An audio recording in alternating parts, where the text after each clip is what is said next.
Hi all, welcome back to the channel. So this is going to be a long form review of abandoned haunted house complex. Just have a ticky here. I don't usually do general admission, but I figured it was opening night. Don't make that mistake again. It was busy. It was even busy for opening night, which is wonderful. It's a really great haunt.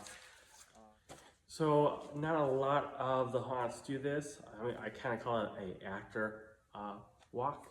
So I'm going to show it. I'm going to remove the audio, unfortunately, because there's music and I don't want to get copyrighted. But it's definitely something you should go and watch if you can. I think technically doors open at 6:30, and then this is like 6:45, 7 when they do that. It's worth doing it.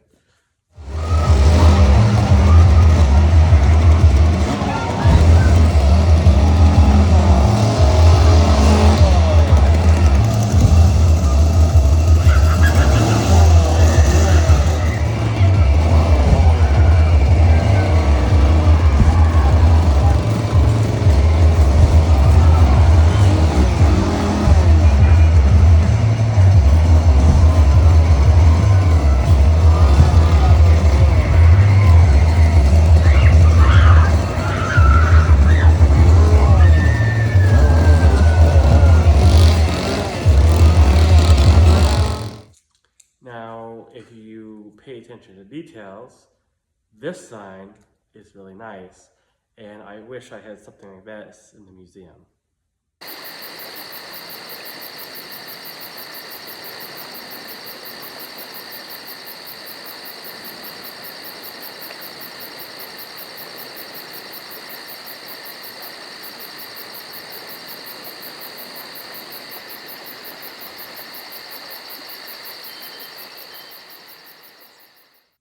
Okay, so I'm trying to do kind of a pattern here to do these reviews. So let's see if I can stick to it and do it right.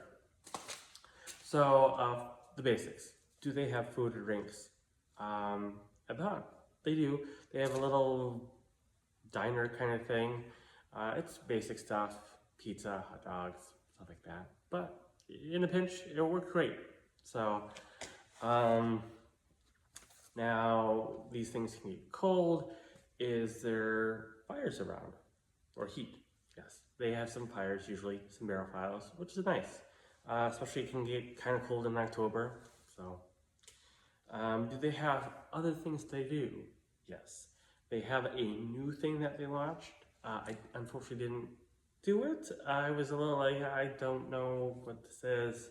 But it sounds like, I talked to one of the people who work there, it sounds like you kind of have to do challenges to get out. It's a solo or 2 people type little room that you go in and you gotta do stuff like saw activities, apparently, whatever that means.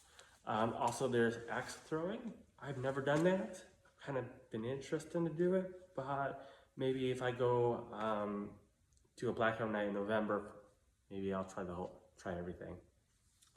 And then tickets you can do online or in person. They have a booth, which is wonderful. The waiting area is unfortunately outside, and most of it's not covered.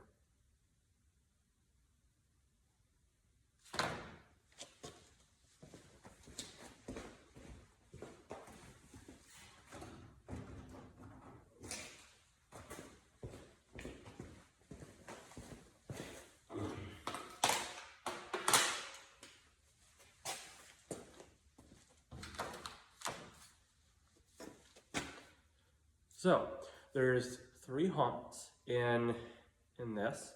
So the 2 houses are actually kind of molded together. So technically there is one inside waiting.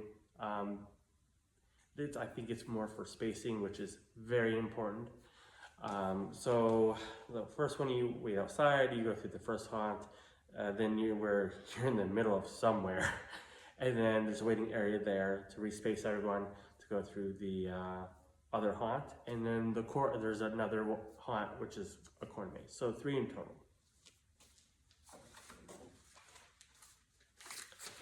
Is it immersive? I would say yes. You have smells, you have blackout darkness, you have fog, you have all this stuff, great actors, really no dead spots, which is really nice. And they do change a lot of stuff up. I think the corn maze, they did a lot of work on that, a lot of new stuff. The two houses, I would say 15% of it was probably new, maybe a little bit more, which is kind of impressive of how big it is. If it was a smaller haunt, it wouldn't be, but it's a huge haunt when you go through that. Now they do have all sorts of props, electronic, they have really good actors.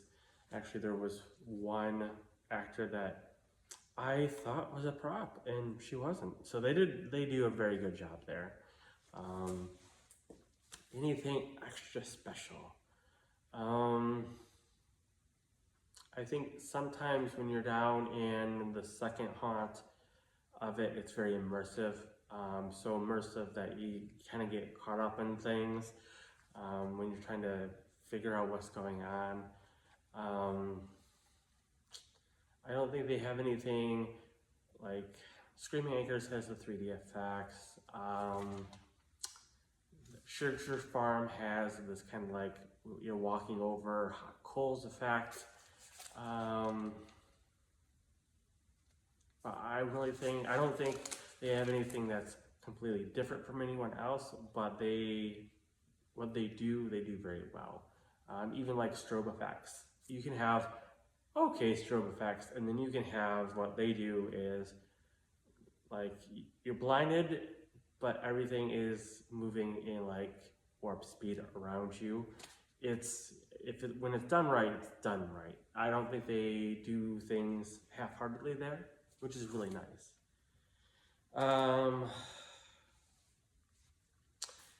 So any special experiences, anything like that?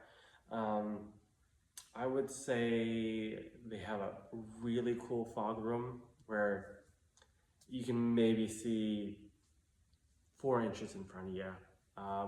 Anything that is a blur. Most people get really lost and they can't find their way out of that. I'm kind of a pro with that, so it's a little unfair for me, but it's really good. They have merch there that you can buy. I didn't bring any for this video, but they have merch. And I just think their little compound is actually really nice because when you're inside, all the haunts are around you. So it does give a windbreak, all that. You don't have to really be outside because it's right by the interstate there around Mount Pleasant. But it's a wonderful haunt. If I really kind of want to do Blackout this year, and if I have time and the money, I'd love to do Blackout there. Anyway, thank you for watching. If you have any questions, you want to pick their haunt reviewed, or you want to go with me, just let me know. Okay, I'll see you later.